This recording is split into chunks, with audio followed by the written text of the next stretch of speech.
మీకు తెలిసే ఉంటుంది మన ఛానల్‌లోని 'బెన్ 10 టైమ్ లైన్ ఎక్స్‌ప్లనేషన్' సిరీస్‌నైతే స్టార్ట్ చేశాను. ఈ వీడియో పార్ట్ 2. పార్ట్ 1ని ఆల్రెడీ అప్‌లోడ్ చేశాను. మీరు గనక చూడకపోతే చూసేయండి. లాస్ట్ టైమ్ బెన్ బిల్ గేట్స్‌కి బాంబ్‌లాగా థింగ్ చేసినా కూడా బిల్ గేట్స్ ఇంకా బతికే ఉన్నాడని తెలుస్తుంది. అక్కడి నుంచి స్టోరీ అయితే కంటిన్యూస్ అవుతుంది. దాని తర్వాత రవోనా అనే ప్లానెట్‌లోని రూక్ అనే పర్సన్ ప్లంబర్స్ ట్రైనింగ్ కోసం రెడీ అవుతూ ఉంటాడు. దాని తర్వాత హైబ్రిడ్స్ ప్లానెట్లోని కొంతమందికి ఒక వ్యాధి వస్తూ ఉంటుంది. అది ప్లానెట్ అంతా కూడా పాకుతూ ఉంటుంది. దాని తర్వాత మ్యాక్స్ తాత వాళ్ళ ఫ్రెండు ఒక బ్రహ్మ. అతను డబ్బులు లేకపోవడంతో తన దగ్గర ఉండే 47 ప్రొజెక్టర్ తోటి కొన్ని ఏలియన్స్ని రిలీజ్ చేసి దాని ద్వారా డబ్బులు సంపాదిస్తూ ఉంటాడు. ఇంతకీ ఈ నల్వాయిడ్ అంటే ఏంటి అంటే బెంటెన్ యూనివర్స్లోని దీన్ని ఒక సపరేట్ డైమెన్షన్గా మెన్షన్ చేయొచ్చు. లమ్మర్స్ ఏమో దీన్ని టాప్ క్లాస్ క్రిమినల్స్ అందరినీ కూడా ట్రాప్ చేసి పడేయడానికి ఈ డైమెన్షన్ని యూజ్ చేసుకుంటూ ఉంటారు. సో ఆ డైమెన్షన్లో ఉన్న కొన్ని ఏలియన్స్ని రిలీజ్ చేసి డబ్బులు సంపాదిస్తూ ఉంటాడు తిను. ఇది తెలుసుకున్న మ్యాక్స్ తాత తన్ని అడ్డుకోవడానికి ట్రై చేస్తున్నప్పుడు తనే నల్వాయిడ్లోకి పడిపోతాడు. అలా పడిపోయిన తన దగ్గరికి రూటర్స్ వస్తారు. దాని తర్వాత తను యూజ్ చేసిన 47 ప్రొజెక్టర్ని బ్లమ్మర్స్ ప్లేస్లో పెట్టేయకుండా మ్యాక్స్ తాత తన దగ్గర పెట్టుకుంటాడు. ఎందుకంటే బెన్ దగ్గర ఉండే ఆమ్లెటిక్స్ కోసం ఎవరైనా రావచ్చు, ఆ టైంలో వాళ్ళతో ఫైట్ చేయడానికి ఇది యూజ్ అవుతుంది అని చెప్పి తన దగ్గర పెట్టుకుంటాడు తాత. దాని తర్వాత బెన్ ఆమ్లెటిక్స్ని గ్వెన్ పిచ్చి పిచ్చిగా టచ్ చేయడం వల్ల క్యానన్ బోల్ట్ ఏలియన్ అన్లాక్ అవుతుంది. దాని తర్వాత బెన్కి అర్థమవుతుంది ఈ వాచ్లోని 10 మాత్రమే కాదు, ఇంకా చాలా ఏలియన్స్ ఉన్నాయని చెప్పి అర్థమవుతుంది. ఆ క్యానన్ బోల్ట్ ఏలియన్ని కూడా బెన్ యూజ్ చేయడానికి ట్రై చేస్తాడు, కానీ తనకి కరెక్ట్గా యూజ్ చేయడం రాదు. అప్పుడే గ్రేట్ వన్ అనే క్రియేచర్ ఎర్త్‌ని నాశనం చేయడం కోసం వచ్చి ఉంటుంది. ఎర్త్‌ని కొంచెం కొంచెంగా తినేస్తూ ఉంటుంది.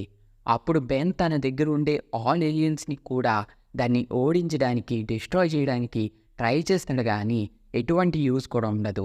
లాస్ట్ ఛాన్స్‌గా క్యానన్ బోల్ట్ ఏలియన్ని కరెక్ట్గా యూజ్ చేయడం నేర్చుకొని ఆ గ్రేట్ వన్ని ఓడిస్తాడు. అలా క్యానన్ బోల్ట్ ఏలియన్ కూడా బెన్ 10కి ఫేవరెట్ ఏలియన్గా మారిపోతుంది.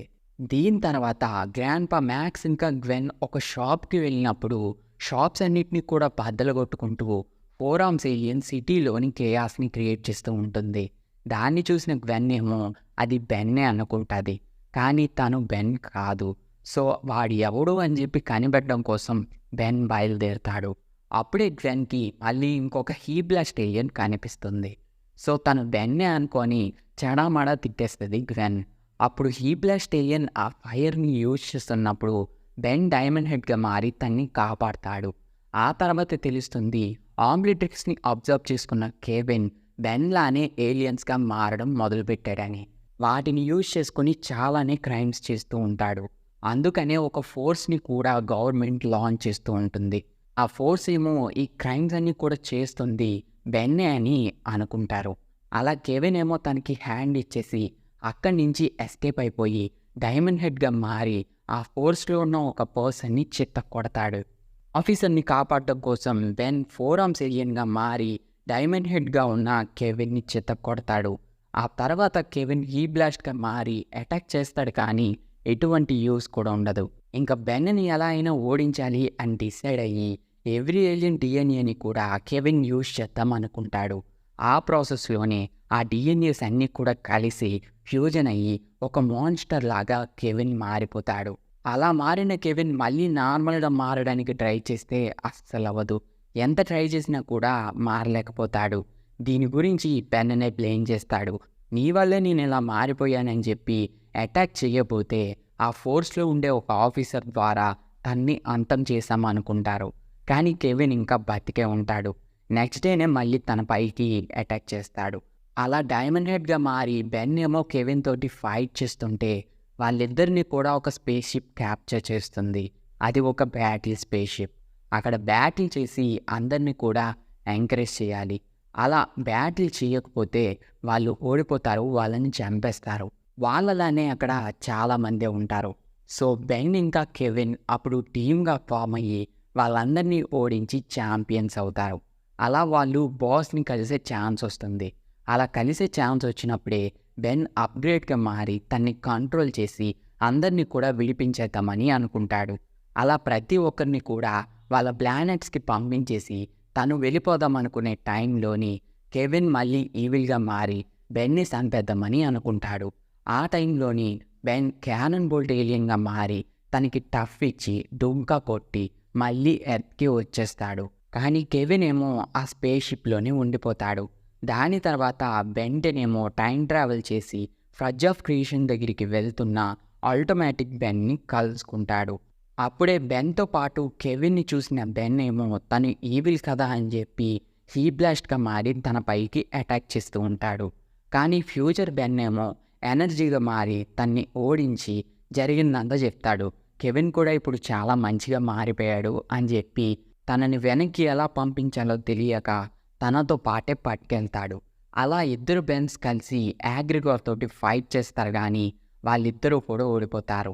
ఆ తర్వాత బెన్కి ఒక ఐడియా వస్తుంది. నా ఆమ్లెట్రిక్స్ని అబ్జర్వ్ చేసుకో అని చెప్పి కెవిన్కి తన ఆమ్లెట్రిక్స్ ఇస్తాడు. కెవిన్ ఏమో నీ ఆమ్లెట్రిక్స్ కాదు అని చెప్పి ఆటోమేటిక్ బెన్ ఆమ్లెట్రిక్స్ని అబ్జర్వ్ చేసుకుంటాడు. అలా తను ఒక మాన్స్టర్గా మారిపోయి యాగ్రిగోర్ని ఓడించి అక్కడి నుంచి వెళ్ళిపోతాడు. ఇది జరిగిన తర్వాత ప్రొఫెసర్ పారాడాక్స్ మళ్ళీ తన టైం లైన్లోకి పంపించేస్తాడు. విల్గాట్స్ గురించి తనకి కళ్ళు వచ్చుంటాయి కదా, అలాంటి కళే అని చెప్పి దీన్ని లైట్ తీసుకుంటాడు. ఇలా కళలు కంటున్న బెన్ ఏమో ఫ్యూచర్లోని తను ఒక పెద్ద సూపర్ హీరో అవ్వాలి అని చెప్పి చాలా కళలే కంటూ ఉంటాడు. అప్పుడే స్పేస్కి సంబంధించిన గెలాక్టిక్ ఎంఫోర్సెస్ అనే టీం తన దగ్గరికి వస్తుంది. ఆ గెలాక్టిక్ ఎంఫోర్సెస్ టీం ఏమో బెన్ని కూడా తన టీంలో జాయిన్ అవ్వమని ఆఫర్ ఇస్తారు. ఆ తర్వాత బెన్ కూడా జాయిన్ అవుతాడు అనుకోండి. అలా వాళ్ళు 6-6 వాల్కెనో అనే ఇద్దరు విలన్స్ని అడ్డుకుంటారు. బెన్ ఏమో ఫస్ట్ వీళ్ళ టీంలో జాయిన్ అయిపోదాం అనుకుంటాడు, కానీ వాళ్ళకి గ్వెన్ ఇంకా మ్యాక్స్ తాతే బెటర్ అని చెప్పి వాళ్ళతోనే మళ్ళీ ఉండిపోతాడు. దీని తర్వాత బెన్ వాళ్ళు ట్రావెల్ చేస్తుంటే బెన్ వాళ్ళకి అడ్డంగా ఒక బొండంగాడు వస్తాడు. వాడు లోయలో పడిపోబోతుంటే బెన్ క్యానన్ బోల్ట్ ఏలియన్గా మారి వాడిని కాపాడతాడు. వాడి బాడీ మీద ఫంగస్ ఉంటుంది. సో వాడికి సంబంధించిన విలేజ్ దగ్గరికి వెళ్ళి చెక్ చేస్తే అక్కడ ఫంగస్ అనే ఒక పెద్ద క్రియేచర్ విలేజ్లో ఉండే ప్రతి ఒక్కరిపైకి అటాక్ చేసి ఎర్త్ మొత్తాన్ని కూడా ఆక్రమించాలి అని చెప్పి ప్లాన్ వేస్తుంది. దీని గురించి చెక్ చేద్దామని వెళ్ళిన మ్యాక్స్ని కూడా కిడ్నాప్ చేస్తుంది. మ్యాక్స్ తాత కోసం బెన్ కూడా ఏలియన్గా మారి వెళ్ళిన బెన్ని కూడా ఓడించేసి బెన్ని కూడా కిడ్నాప్ చేస్తుంది. అలా బెన్ ఫంగస్ దగ్గర ఉండడం వల్ల ఫంగస్కి సంబంధించిన ఏలియన్ అయిన వైల్డ్ని ఆమ్లెట్రిక్స్ అన్లాక్ చేస్తుంది. అలా బెన్ వైల్డ్ ఏలియన్గా మారి ఆ ఫంగస్ని ఓడిస్తాడు. దీని తర్వాత బెన్ చేసిన ప్రతి ఒక్క ఘనకార్యం కూడా అదే విల్గాక్స్ని ఓడించడం, ఏలియన్స్తో ఫైట్ చేయడం, ప్రజలకి హెల్ప్ చేయడం, పీస్ని క్రియేట్ చేయడం, ఇవన్నీ కూడా గెలాక్టిక్ ఎంఫోర్సెస్ ఇచ్చిన రిపోర్ట్ ద్వారా, కొన్ని ఏలియన్స్ ద్వారా, ప్రొఫెసర్ పారాడాక్స్ ద్వారా యాజిమత్కి తెలుస్తూ ఉంటుంది. తను క్రియేట్ చేసిన ప్రోటోటైప్ ఆమ్లెట్రిక్స్ పర్ఫెక్ట్గా సక్సెస్ అవ్వడం వల్ల యాజిమత్ చాలా హ్యాపీ అయిపోతాడు. అలా ప్రొఫెసర్ పారాడాక్స్ ఇచ్చిన ఐడియాతోటి న్యూ ఆమ్లెట్రిక్స్ని క్రియేట్ చేయడం మొదలు పెడతాడు. దీని తర్వాత గ్వెన్కి మళ్ళీ ఇంకొక చామ్ అయితే దొరుకుతుంది. దానివల్ల మళ్ళీ గ్వెన్ లక్కీ గర్ల్గా మారుతుంది. కానీ ఆ చామ్ని వెతుక్కుంటూ హెక్స్ ఇంకా చామ్ క్యాస్టర్ కూడా వస్తారు. ఆ చామ్ని యూజ్ చేసుకొని అదర్ చామ్స్ని కూడా రీక్రియేట్ చేద్దామని అనుకుంటారు. కానీ గ్వెన్ ఇంకా బెన్ కలిసి వాళ్ళిద్దరిని కూడా ఆపేస్తారు.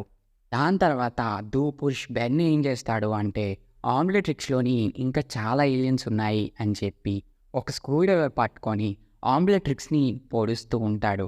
దానివల్ల ఆమ్లెట్రిక్స్ పై క్యాప్ అయితే ఊడిపోతుంది. దానివల్ల ఏలియన్స్ అనేవి ఫ్యూజన్ అయిపోతూ ఉంటాయి. అప్పుడే బెన్ పైకి డాక్టర్ యానిమో అటాక్ చేస్తాడు. ఆమ్లెట్రిక్స్ని యూజ్ చేద్దాము అనుకుంటే ఆమ్లెట్రిక్స్ క్యాప్ ఏమో ఊడిపోతుంది.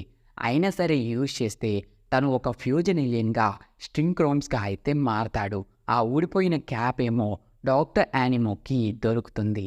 ఆ క్యాప్లో ఉండే డిఎన్ఏస్ని యూజ్ చేసుకొని ఆ డిఎన్ఏ పవర్స్ని యానిమల్స్ని కూడా మ్యాచ్ చేస్తూ వింత వింత క్రియేచర్స్ని క్రియేట్ చేస్తూ ఉంటాడు. దాని తర్వాత డైమండ్ మ్యాటర్ హీట్ జోస్గా మారి బెన్ యానిమోని ఓడించి మళ్ళీ ఆమ్లెట్రిక్స్ని నార్మల్ చేస్తాడు. కానీ ఆ ఫ్యూజన్ వర్షనే కాకుండా ఇంకొన్ని వర్షన్స్ ఉంటాయి కదా! వాటిని కూడా ఎక్స్‌ప్లోర్ చేద్దామని జెప్పి మళ్ళీ పిచ్చి పిచ్చి టెస్ట్‌లు చేస్తూ ఉంటాడు. అలా తను మాస్టర్ కంట్రోల్‌ని యాక్టివేట్ చేస్తాడు. ఈ మాస్టర్ కంట్రోల్ ద్వారా బెన్ ఒక ఏలియన్ నేమ్ జెప్తే చాలు ఆ ఏలియన్ వచ్చేస్తూ ఉంటుంది. ఇలా బెన్ మల్టిపుల్ ఏలియన్స్‌గా మారి ఎంజాయ్ చేస్తుంటే స్పేస్‌లో ఉండిపోయిన కెవిన్ ఏమో విల్‌గాక్స్‌ని కనిపెడతాడు. అలా విల్‌గాక్స్, కెవిన్ ఫస్ట్ ఫైట్ చేసుకుంటారు కానీ ఆ తర్వాత టీమ్‌గా మారి బెన్ పైకి అటాక్ చేస్తారు. బెన్ ఏమో మాస్టర్ కంట్రోల్‌ని యాక్టివేట్ చేయడం వల్ల వాళ్ళిద్దరికీ కూడా బడిత పూజ చేస్తాడు. ఆ టైంలోనే వీళ్ళిద్దరిని కూడా బెన్ ఓడించలేడు అని చెప్పి మ్యాక్స్ తాత దాచిపెట్టుకున్న 47 ప్రొజెక్టర్‌ని ఆన్ చేస్తాడు వాళ్ళిద్దరి మీదకి. ఆ టైంలో షుగర్ ఆపుకోలేని బెన్ ఏమో ఆ ప్రొజెక్టర్‌లోకి దూకేస్తాడు. అలా వాళ్ళ ముగ్గురు కూడా 47లోకి వెళ్ళిపోతారు. అలా బెన్‌ని కాపాడటం కోసం గ్వెన్ ఏమో 45లోకి వెళ్తుంది. అలా గ్వెన్‌ని కిడ్నాప్ చేసి ఆమ్లెటిక్స్ ఇచ్చేయమని, లేకపోతే గ్వెన్‌ని చంపేస్తానంటాడు. బెన్ ఏమో వాచ్‌ని రీబూట్ చేసి వాళ్ళకి ఆమ్లెటిక్స్ ఇచ్చేస్తాడు కానీ గ్వెన్ ఒక టిక్ చేసి ఆమ్లెటిక్స్‌ని తీసుకుని బెన్‌ని నల్వాయిడ్ నుంచి బయట పడేస్తుంది. మళ్ళీ బెన్ ఆమ్లెటిక్స్‌ని యూజ్ చేయడం మొదలుపెడతాడు. కానీ మాస్టర్ కంట్రోల్‌ని ఎలా యాక్టివేట్ చేయాలి అని చెప్పి మర్చిపోతాడు. అలా 45లో చిక్కుకున్న కెవిన్ ఇంకా విల్‌గాక్స్ వాళ్ళ పైకి ఒక ఏలియన్ అటాక్ చేయడం వల్ల వారి దారులేమో వేరైపోతాయి. విల్‌గాక్స్ ఏమో ఏదో ఒకలాగా బయట పడిపోయి మళ్ళీ బెన్ పైకి అటాక్ చేయడానికి రెడీ అవుతూ ఉంటాడు. కానీ కెవిన్ ఏమో ఇంకా 45లోనే ఉండిపోతాడు. అలా 45లో తిరుగుతున్న కెవిన్‌ని కొంతమంది ప్లంబర్స్ అరెస్ట్ చేసి ఆ 45లో ఉన్న ఒక ప్రిజన్‌కి తీసుకెళ్తాడు. ఆ ప్రిజన్‌లోని కెవిన్‌కి ఒక పర్సన్ పరిచయం అవుతాడు. ఆ పర్సన్ ఏమో కెవిన్ ఆస్మోసియన్ పవర్స్‌ని ఎలా కంట్రోల్ చేసుకోవాలి అని ఎక్స్‌ప్లెయిన్ చేసి తనని నార్మల్‌గా మారుస్తాడు. నువ్వు మెటల్స్ లాంటివి అబ్జర్వ్ చేసుకుంటే నీ పవర్స్‌ని నువ్వు పర్ఫెక్ట్‌గా యూజ్ చేయగలుగుతావు అని చెప్పి తనకి ట్రైనింగ్ ఇచ్చి ఆ జైలు నుంచి పారిపోవడానికి ఒక స్కెచ్ ఇస్తాడు. అలా వాళ్ళు పారిపోతున్నప్పుడు ఆ ప్రిజన్‌లో ఉన్న ఒక బ్లమ్మ వాళ్ళ గురించి కనిపెట్టి ఆ పర్సన్‌ని చంపేస్తాడు. కెవిన్ ఏమో అక్కడి నుంచి పారిపోతాడు. 45లో తిరుగుతున్న కెవిన్‌ని రూటర్స్ కనిపెడతారు. దీని తర్వాత బెన్‌ని సెబనిమో అనే ఒకడు హిప్నటైజ్ చేసి కంట్రోల్ చేస్తూ ఉంటాడు. బెన్ ఏలియన్ పవర్స్‌ని యూజ్ చేసుకుంటూ ఉంటాడు. అలా బెన్ పవర్స్‌ని యూజ్ చేసుకొని తను ఒక పెద్ద మిషన్‌ని తయారు చేసి మాల్‌లో ఉన్న ప్రతి ఒక్కరిని కూడా కంట్రోల్ చేస్తూ ఉంటాడు. అలా బెన్ ఏమో వైల్డ్ ఏలియన్‌గా మారి వాడిని ఓడిస్తాడు. అలా వాడు జైలుకి వెళ్ళిన తర్వాత ఫార్వర్డ్ నైట్‌కి సంబంధించిన ఒక పర్సన్ వచ్చి మేము -10 అనే టీమ్‌ని ఫార్మ్ చేస్తున్నాం. దాంట్లో జాయిన్ అవ్వు అని చెప్పి అడుగుతాడు. దాని తర్వాత తాతయ్య బర్త్‌డే వస్తుంది. బెన్ ఇంకా గ్వెన్ కూడా చాలా వరస్ట్‌గా తాతయ్య బర్త్‌డేని సెలబ్రేట్ చేద్దామని అనుకుంటారు. ఆ టైంలోనే ఒక ఉమెన్ వచ్చి గ్వెన్‌ని కిడ్నాప్ చేసి ఒక పోర్టల్ ద్వారా ఎత్తుకెళ్ళిపోతూ ఉంటుంది. బెన్ ఏమో ఎక్స్‌లరేట్‌గా మారి తన్ని ఫాలో చేస్తాడు. ఆ తర్వాతే తెలుస్తుంది తన్ని కిడ్నాప్ చేసింది ఫ్యూచర్‌కి సంబంధించిన గ్వెన్ అని. గ్వెన్ ఏమో 2026లోకి వాళ్ళిద్దరిని కూడా తీసుకొస్తుంది. ఆ టైంలోని బెన్ ఏమో బెన్ 10,000గా అప్‌గ్రేడ్ అవుతాడు కానీ ఎవరి హెల్ప్ తీసుకోకుండా, ఫ్యామిలీని పట్టించుకోకుండా, ఎవరి గురించి ఆలోచించకుండా ఫుల్ బిజీగా బతికేస్తూ ఉంటాడు. అలా ఉన్న బెన్‌ని నార్మల్‌గా చేయడం కోసమే బెన్ 10ని తీసుకొచ్చుంటుంది బెన్ 10,000 దగ్గరికి. ఆ టైంలోనే డాక్టర్ యానిమో బెన్ 10,000 పైకి అటాక్ చేస్తూ ఉంటాడు. బెన్ హెల్ప్ చేస్తా అంటాడు కానీ బెన్ 10,000 హెల్ప్ చేయనీయడు. అడ్డొస్తాడేమో అని చెప్పి. ఆ టైంలోనే డాక్టర్ యానిమో విల్‌గాక్స్‌ని మళ్ళీ తిరిగి బతికిస్తాడు. డాక్టర్ యానిమో విల్‌గాక్స్‌ని చాలా పవర్‌ఫుల్‌గా చేంజ్ చేస్తాడు. దానివల్ల బెన్ 10,000 కూడా తన్ని ఓడించలేకపోతాడు. సో బెన్ 10 ఇంకా బెన్ 10,000 కూడా టీమ్‌గా ఫామ్ అయ్యి విల్‌గాక్స్‌ని మళ్ళీ ఓడిస్తాడు. ఆ తర్వాత బెన్ 10,000కి ఫ్యామిలీ ఎంత ఇంపార్టెంటో అని చెప్పి అర్థమవుతుంది. అలా లాస్ట్‌కి బెన్ ఇంకా గ్వెన్ ఏమో మళ్ళీ తన టైమ్ లైన్‌లోకి వచ్చేస్తారు. దీని తర్వాత చామ్ క్యాస్టర్ బెన్ దగ్గర ఉండే ఆంబ్లెటిక్స్ వల్లే తను చాలా డిఫరెంట్ ఏలియన్స్‌గా మారుతున్నాడు అని చెప్పి ఆ ఆంబ్లెటిక్స్‌ని నా మ్యాజిక్‌ని కలిపితే నన్నెవరు కూడా ఇంకా ఓడించలేరు అని చెప్పి ఆ వాచ్‌ని దుబ్బేయడం కోసం ఒక మ్యాజిక్ స్పెల్‌ని యూజ్ చేద్దాం అనుకుంటుంది. అలా ఆ స్పెల్ ద్వారా చామ్కాస్టర్ సోల్ని బెన్లోకి పంపించి బెన్ సోల్ని చామ్కాస్టర్లోకి పంపించేసి ఆమ్నిట్రిక్స్ని కంట్రోల్ చేద్దామని చామ్కాస్టర్ అనుకుంటుంది. ఆ టైంలోనే గ్వెన్ అడ్డు రావడం వల్ల చామ్కాస్టర్ సోల్ ఏమో గ్వెన్లోకి, గ్వెన్ సోల్ ఏమో చామ్కాస్టర్లోకి వెళ్ళిపోతుంది. చామ్కాస్టర్ బాడీలోని గ్వెన్ ఉందని తెలియక బెన్ ఏమో చామ్కాస్టర్ పైకి అటాక్ చేసి జైలుకి పంపిస్తాడు. జైలుకి వెళ్ళిన గ్వెన్ ఏమో చామ్కాస్టర్ బాడీలో ఉండే స్పెల్స్ గురించి, తన దగ్గర ఉండే బుక్స్ గురించి మొత్తం నాలెడ్జ్ గెయిన్ చేసుకుని ఆ జైలు నుంచి పారిపోయి చామ్కాస్టర్ ఏం చేసిందో ఎక్స్ప్లెయిన్ చేస్తుంది. ఆ తర్వాత బెన్ ఇంకా గ్వెన్ కలిసి చామ్కాస్టర్ని ఓడిస్తారు. ఆ టైంలోనే చామ్కాస్టర్ దగ్గర ఉండే ఒక బుక్ని పెన్ తీసుకొని మ్యాజిక్ని ప్రాక్టీస్ చేస్తూ ఉంటుంది. అలా తనలో ఉండే ఎనర్జెటిక్ స్పార్క్ని యాక్టివేట్ చేస్తుంది. దీని తర్వాత బెంటన్ ఆమ్నిట్రిక్స్లో లాక్ అయిపోయి ఉన్న గోస్ట్ రీక్ ఒక పెద్ద ప్లాన్ తోటి బయటికి రావడానికి ట్రై చేస్తాడు. ఇంతకీ తను ఏం ప్లాన్ చేశాడు? విల్జాక్స్ ఏమైపోయాడు? ఈ రోటర్స్ అంటే ఎవరు? హైబ్రిడ్స్ అంటే ఎవరు? బెన్ ఇంకా ఎలాంటి విలన్స్ తోటి ఫైట్ చేయబోతున్నాడు? ఇలాంటివన్నీ కూడా మనం పార్ట్ 3లోనైతే డిస్కస్ చేద్దాం. దాని గురించి ఈ వీడియోని లైక్ చేయండి. ప్లీజ్ మా ఛానల్ని సబ్స్క్రైబ్ చేసుకోండి. పార్ట్ 3 అని కామెంట్ చేస్తే గనక ఆ వీడియోని చాలా ఫాస్ట్గా పెట్టడానికైతే ట్రై చేస్తాను. నెక్స్ట్ వీడియో అనేది చాలా క్రేజీగా ఉండబోతుంది.